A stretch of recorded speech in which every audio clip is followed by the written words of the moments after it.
Welcome back to today's video. In today's video, we're going to go over the 3 most common mistakes that interfere with most hand and arm rehabilitation. So if you are someone that's had neurologic injury that has resulted in lack of movement in your arm and in your hand, and you feel like your hand is always stuck in a fist, or your arm just feels like dead weight, you're not alone. Those are pretty common descriptors, and it isn't always necessarily a direct result of neurologic injury or your stroke or brain damage, which is what I think most people assume. So if that resonates with you, today we're going to go over what these 3 common mistakes are, and you are going to have actionable steps that you can start doing today to kind of get over that hump and start progressing again in your arm and your hand rehabilitation.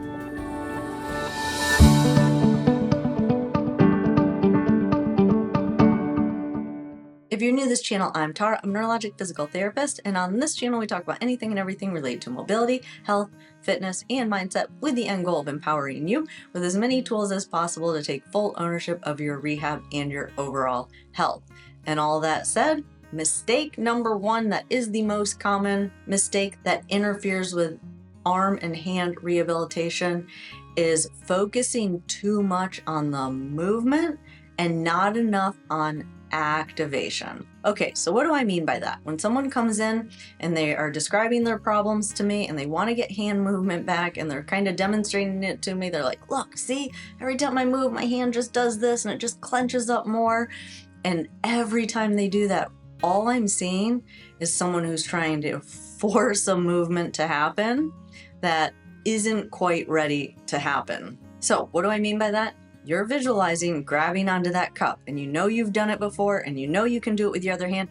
You're just trying to do it with this hand, and the harder you try, the more that hand fists up, and you are trying to force that movement. And in doing so, you have lost sight a little bit of all of the components that goes into this. Now, I want to be very clear. Some of you are too hyper-focused on like individualized movement, and some of you aren't focused enough on individualized movement. And this is more for those of you who aren't focused enough on individualized movement. And I can't tell you which camp you fall into, but if the strategies we go over for this common mistake, and I am going to give you some things that you can do, just know that you might be in the other camp where you're too focused on a little bit of activation. But for those of you that feel like you're just forcing that arm, it's not going to happen. And the more you try and force the movement, the more it's not going to happen, and the more frustrated you're going to get. So first, let's just dive a little bit deeper on what's going on behind the scenes so that we're all on the same page. Some of you, this is going to be a little bit repetitive, but it's always worth repeating some of the fundamentals that are very, very important to understand and to have kind of like an overall framework when you're thinking about your exercises. What is the goal that we are trying to accomplish? You've had some sort of injury to your brain that wiped out a neurologic circuit.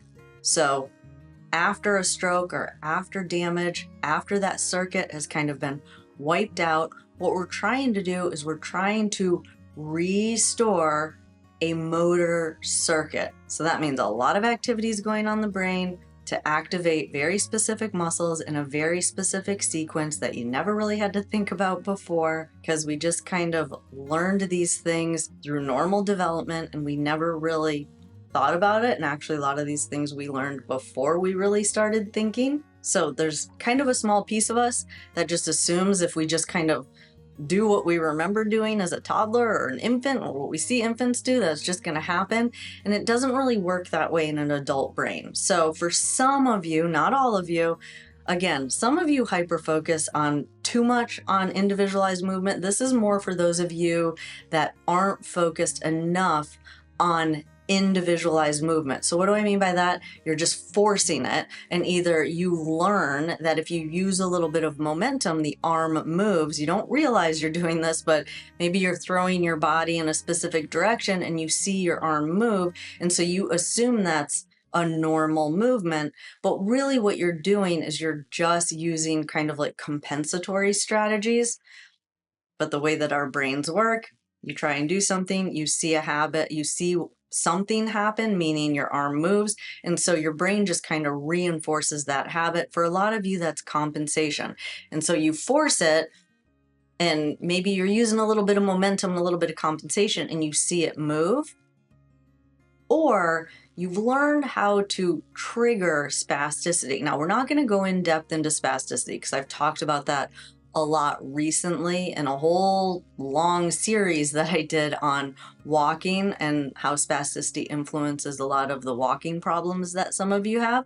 But just know that you have learned, or your brain has learned, how to kind of use spasticity to see your hand move. And over time, you just reinforce that behavior. So initially, maybe your hand was dead or floppy. Then you started to get a little bit of spasticity, which is an involuntary muscle contraction of groups of muscles in most cases.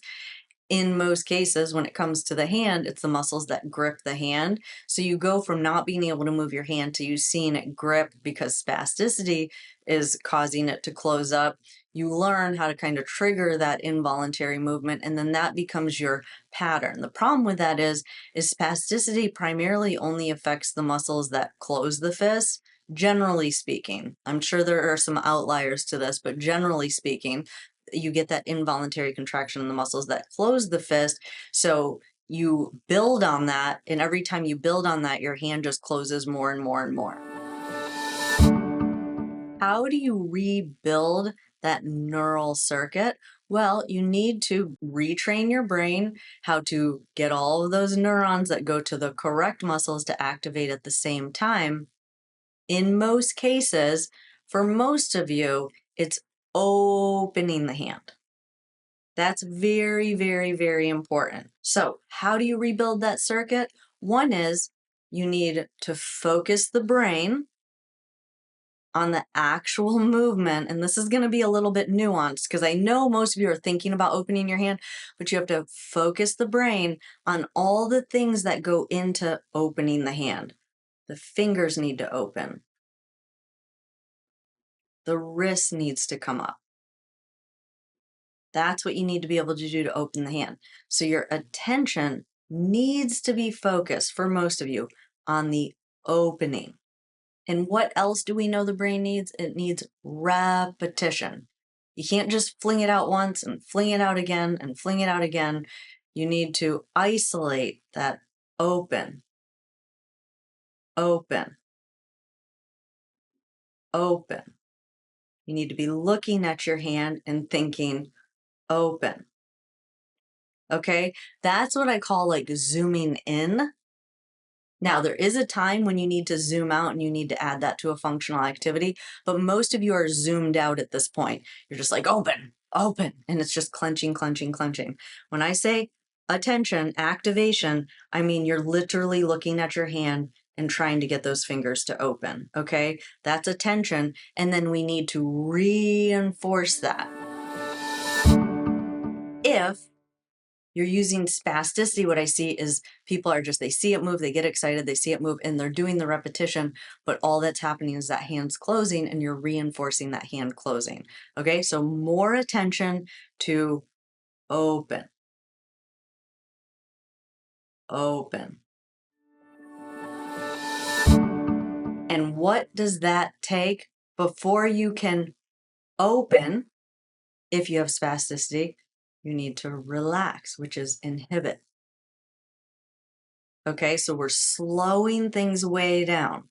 In order to open, you need to first relax and then open. Relax and then open.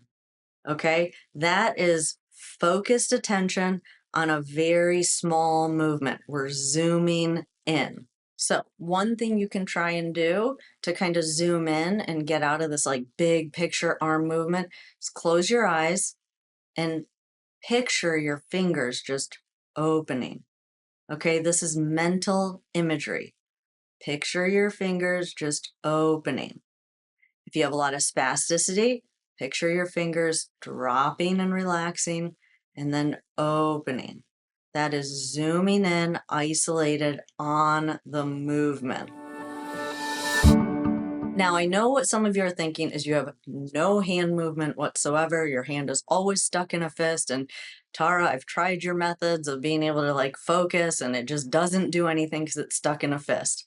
So first, let's talk about those of you where it's not stuck in a fist, but you got no movement opening. Okay, I call this like a low tone hand. Okay, there's low tone. You don't have a lot of resistance to the fingers opening, but they just won't move. What is the most effective things that you could do in that stage?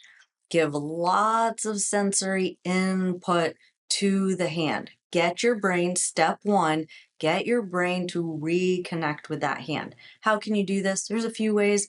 Those massage guns are effective for some of you when you have a low tone hand, meaning it's not always just stuck in a fist. Just tapping can be very, very effective, just tapping the arm. But mental imagery, closing those eyes, if you're someone that has low tone, is probably the most effective thing that you can do.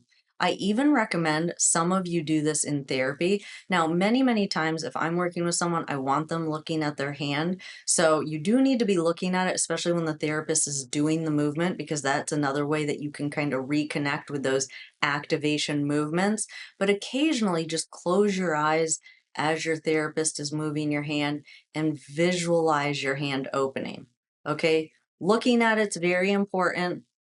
And I am going to be doing like a much longer deep dive video on a paper that I just recently reviewed that I think is going to be very helpful for a lot of you, where I go into this in a little bit more depth and kind of differentiate who needs to keep their eyes open and who doesn't need to keep their eyes open.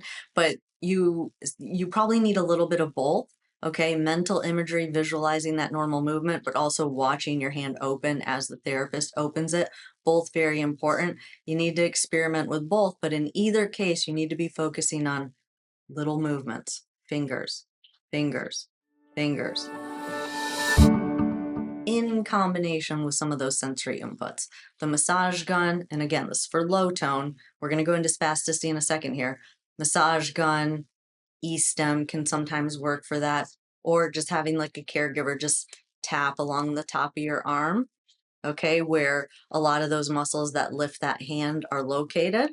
Kind of telling the brain, okay, these muscles exist over here. That's sensory input. Any of those methods are great strategies to use to overcome this forcing it, forcing it, forcing it. I know I keep doing it, but that's exactly what I see. And those of you that are doing that, you know exactly what I'm talking about. Okay, so at the very least, sensory input, a better option is sensory input with mental imagery. So tapping with watching it, or visualizing it, or watching a video of someone else's hand opening, or watching your other hand open as your therapist is opening this one, okay, and trying to make that connection. Sensory input with some sort of mental imagery. Okay, now what if your hand is stuck and it's just stuck in a fist like this, or your arm is just glued to your side? Well, in that case, you definitely need what we call a passive range of motion component, either self-assisted or assisted by a therapist. Someone is helping you to extend those fingers. Okay, so I even like to isolate even more and just isolate one joint. Okay, and for that, I usually use these finger splints that keep these knuckles all extended. And then you're just literally focusing on this. Okay, we're zooming in one component of that hand movement. All right, and then you're helping it, or a therapist is helping that movement at that one joint. You can also do this, and I've talked about this in other videos as well, is you can do what many of you learn in therapy, that passive movement that you're all very good at. You're doing it, but you want to incorporate that with that intention and attention to the actual movement. Okay, so there's two forms of passive. There's passive, and your mind is just wandering all over the place. And then there's like passive with focused attention. And you need passive with focused attention, meaning you're feeling that arm go up, you're looking at that arm go up, you're looking at those fingers opening.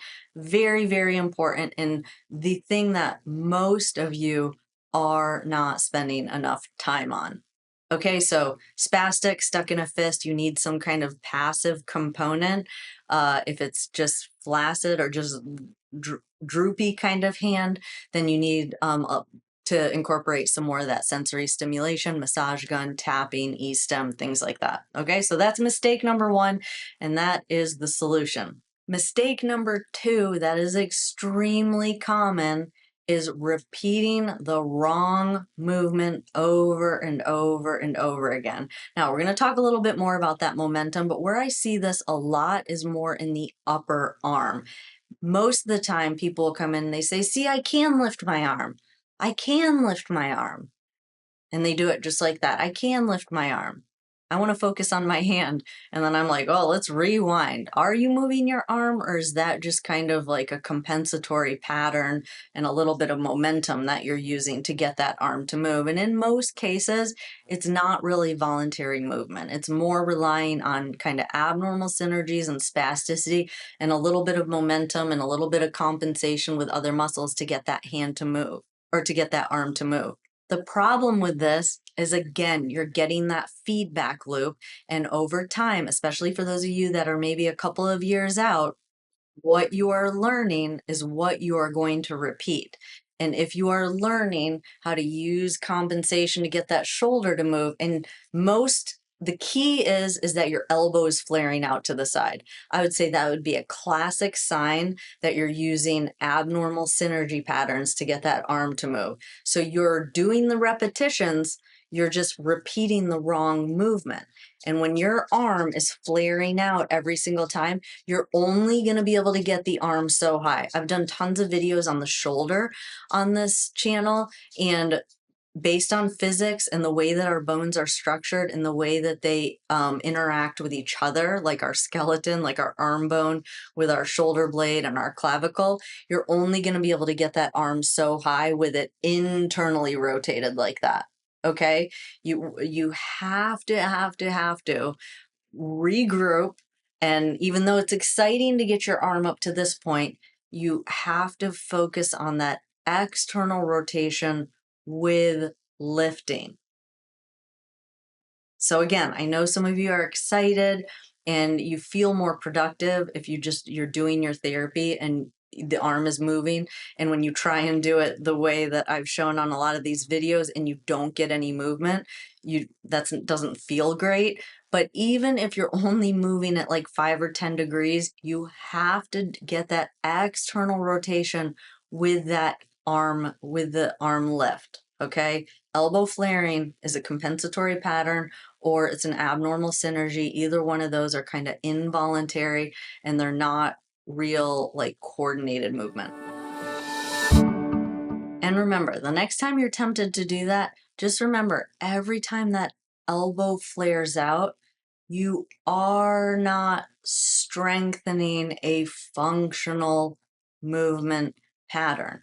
You are reinforcing kind of like a function code, just like you have function codes on your computer, but it's the wrong function code.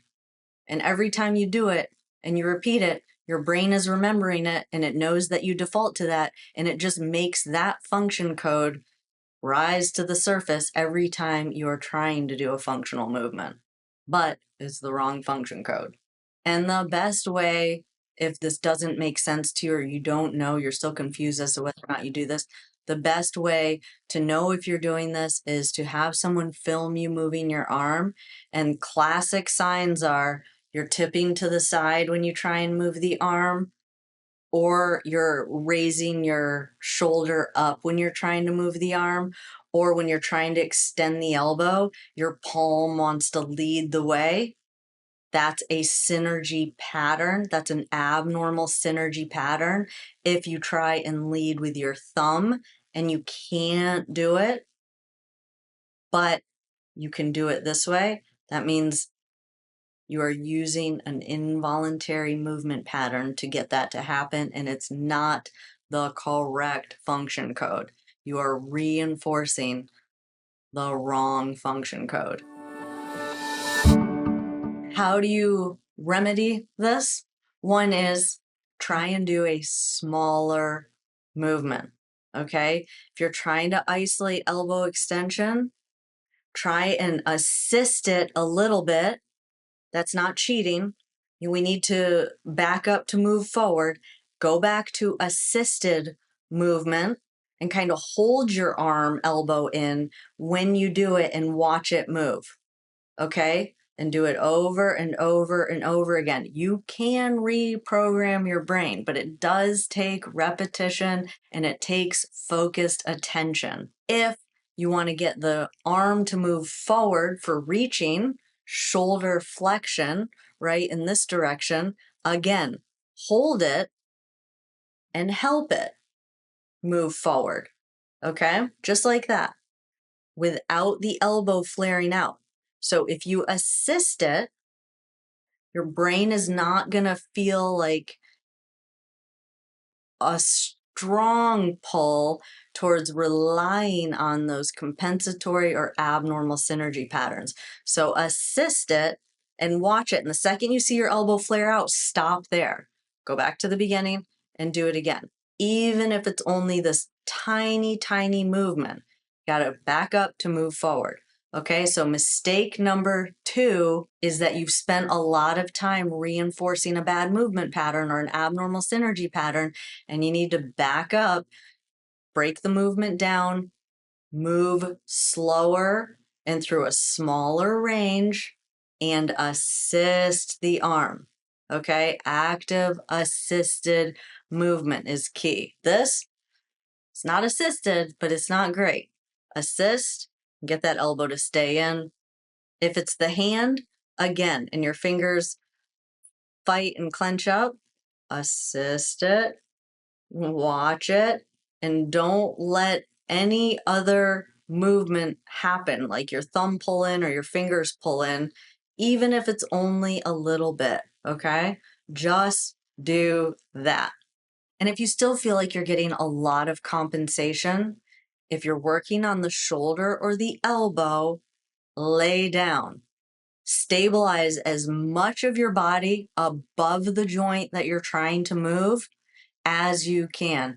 That will almost eliminate most of the compensation.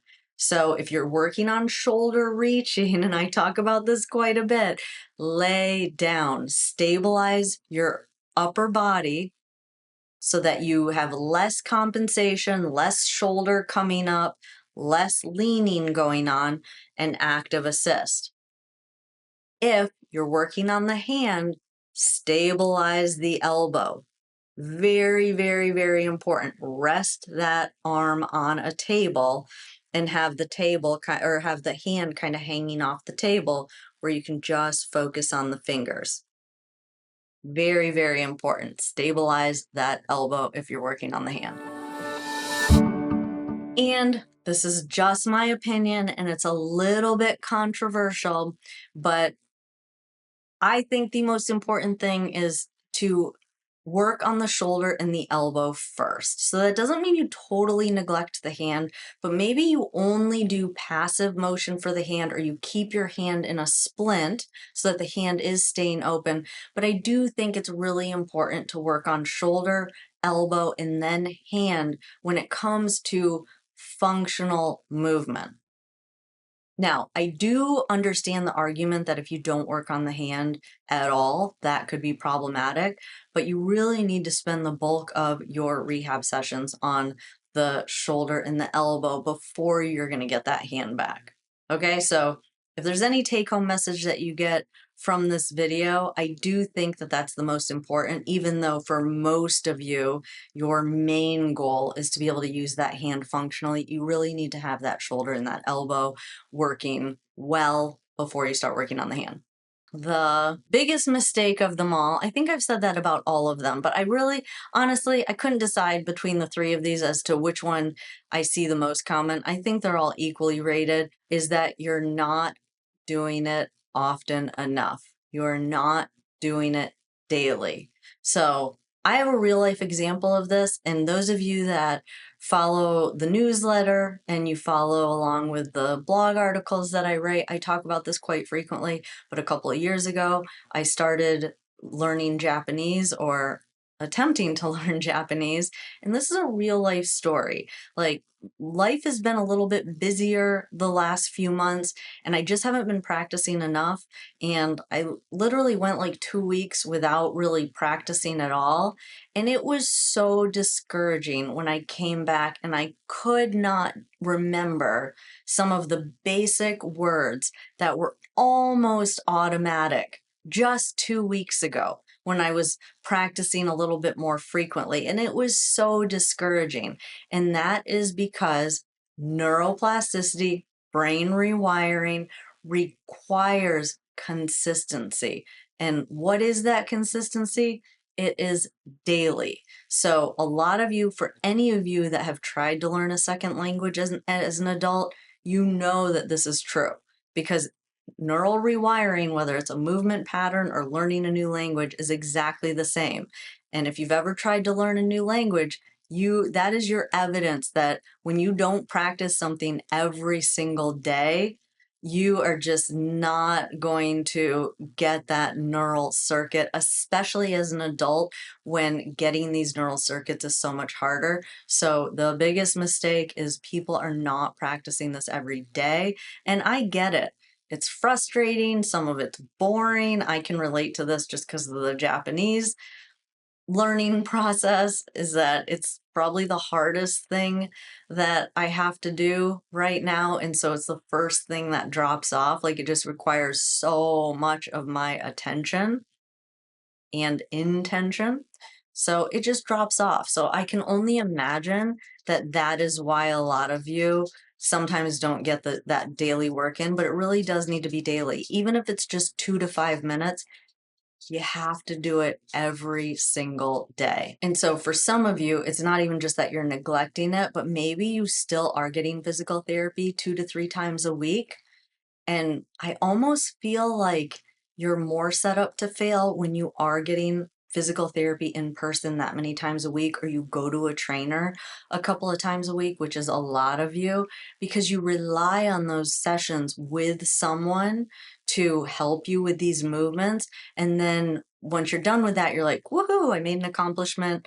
And then the next day you don't do anything. I can see how it's even harder to get the daily practice in when you are working with someone in person, because you become so reliant on that in-person time. But again, those neural circuits are not going to rewire on their own, and it absolutely requires repetition, repetition, repetition. I know I sound like a broken record, but it's very, very important. Repetition is key. Consistency is key for brain rewiring. The good news is that you don't need these huge sessions. It's more about consistency than it is quantity. Okay, so it's more about the number of times you're doing it than how long you're doing it. So I strongly recommend, even if it's just 5 minutes a day or 3 minutes twice a day, that's far better, in my opinion, than even doing like 20 or 30 minutes every other day. And how should you set those sessions up? Micro movements.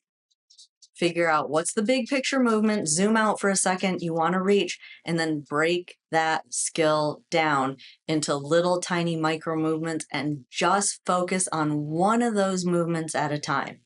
That will prevent much of the overwhelm, but it'll also be easier to overcome that barrier to getting started every single day. So maybe it's just for the next month, all you work on is shoulder flexion, and that's it. One movement twice a day, 2 to 5 minutes.